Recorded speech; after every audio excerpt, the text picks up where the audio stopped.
أعوذ بالله من الشيطان الرجيم. بسم اللہ الرحمن الرحیم.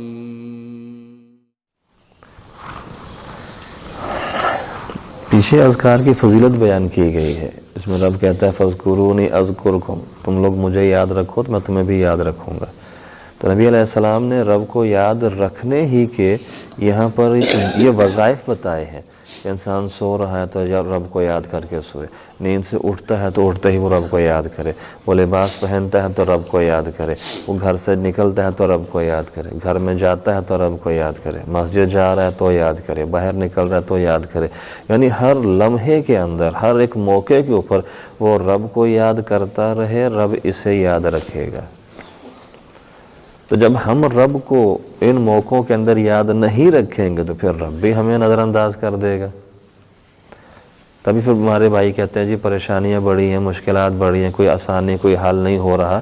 اس کی وجہ یہ ہے کہ ہم نے رب کو یاد کرنا چھوڑ دیا، ہم نے رب کا ذکر کرنا چھوڑ دیا ہے. جو ہمیں ہمارے نبی علیہ السلام نے سکھایا ہے کہ ان موقعوں کے اوپر آپ اس طریقے سے رب کو یاد کیا کرو، اس کا ذکر کیا کرو.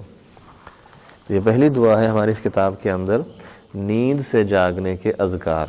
کہ جب انسان نیند سے اٹھتا ہے تو اٹھتے ہی وہ رب کو کس طریقے سے یاد کرے، کس طریقے سے رب کا ذکر کرے.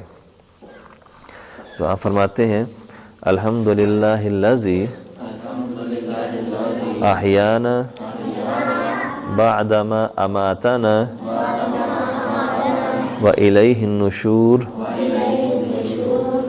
الحمدللہ الذی